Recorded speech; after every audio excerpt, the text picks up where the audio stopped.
مسلمانوں کان کھول کر سن لو، ہرگز تم جنت کو نہیں پا سکتے یہاں تک کہ تم اپنے اس مال کو اللہ کی رضا کے لیے خرچ کرو جو تمہارے پاس ہے۔ جس مال کو سے تمہیں محبت ہے اس مال کو تم اللہ کی رضا کے لیے خرچ کرو۔ اسلام ایسا مذہب تھوڑی ہے۔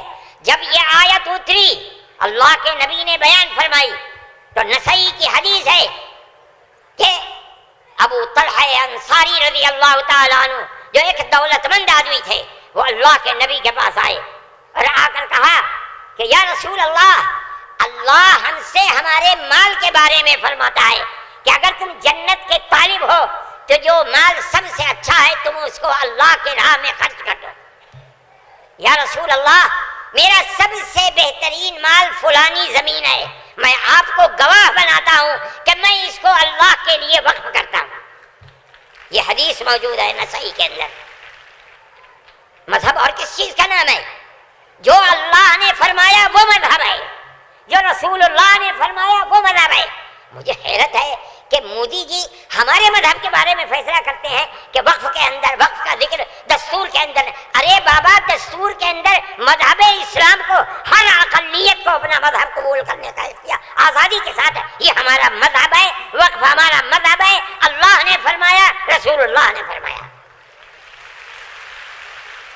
حدیث کے اندر آتا ہے کہ جب انسان مر جاتا ہے، یہ مسلم کی حدیث ہے، اذا مات الانسان انقطع عمله عنه، جب آدمی مر گیا اب اس کے اندر کام کرنے کی طاقت بھی نہیں ہے، اب اسے کسی چیز کا ثواب ملتا تھا، نماز پڑھنے کا، روزہ رکھنے، نہ نماز پڑھ سکتا ہے نہ روزہ، مگر فرماتے ہیں 3 چیزیں ایسی ہیں مرنے کے بعد بھی آدمی قبر میں چلا گیا اسے ثواب ملتا رہتا ہے۔ کیا ہے؟ اس کے اندر پہلی چیز ہے صدقۃ جاریۃ، ایسا صدقہ کر کے جانا کہ جو اس کا ثواب برابر جاری رہے۔ مثال کے طریقے پر کوئی کنواں کھدوا دیا، یہ اللہ کے لیے وقف ہے، 100 سال 200 سال 1000 سال اگر اس کنویں سے پیاسا پانی پیے گا اس آدمی کو پہنچے گا جو مر گیا 100 سال پہلے، اس نے بنوایا تھا کنواں۔ اسی لیے مسلم کی روایت ہے اور اس کے شارح امام نووی فرماتے ہیں کہ مراد اس سے وقف ہے۔ یہ قرآن و حدیث میں آپ کو سنا رہا ہوں۔ مجھے حیرت ہے کہ ہندوستان جیسے ملک کا وزیر اعظم ایسی بات کہہ رہا ہے، ارے بابا کیا زکوٰۃ کا ذکر آئے گا دستور کے اندر؟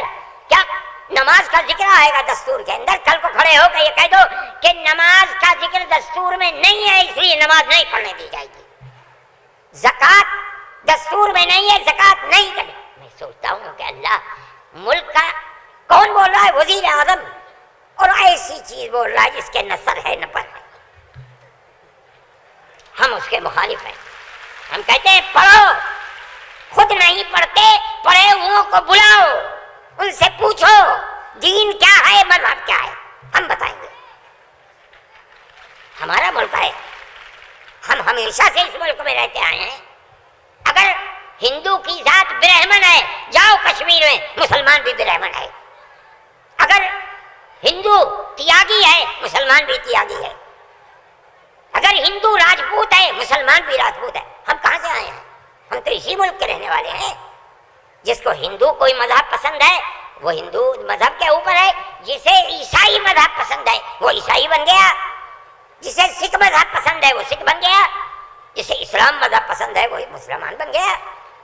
لیکن جس طرح ایک گھر کے اندر 5 بیٹے ہیں، ایک ٹھگنا ہے، ایک لمبا ہے، ایک کالا ہے، ایک گورا ہے، یہ اختلاف باپ اور ماں کے اندر اختلاف کو پیدا نہیں کرتا۔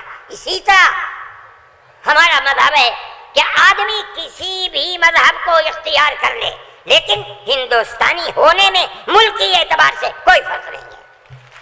ہمارا مذہب ہے، ہم اس کو مانتے ہیں اور یہی ایک حقیقت ہے۔ لیکن برا ہو اس نفرت کی سیاست کا، ایک ایسی بات کہہ رہے ہیں جس کے نہ سر ہے نہ پیر ہے۔ ایسا معلوم ہوتا ہے جیسے ہر مذہب کی ایک ایک جزئی چیز کو دستور میں ہندوستان کے اگر لایا جائے گا تو وہ دستور ہوگا، نہیں لایا جائے گا دستور نہیں ہوگا۔ لیکن میں کہتا ہوں کہ یہ غلط ہے، مودی جی کو ایسی کچی بات نہ کہنی چاہیے، لیکن دنیا ہے ہر بات کو کہتی چلی جا رہی ہے۔ آپ کے برابر میں جب ملک کا پرائم منسٹر یہ باتیں کرتا ہے جس سے مسلمانوں کے خلاف نفرت ظاہر ہوتی ہے، ملک کا ہوم منسٹر ایسی باتیں کرتا ہے تو دوسرے کیوں نہ کریں گے؟ آپ نے دیکھا جھارکھنڈ کے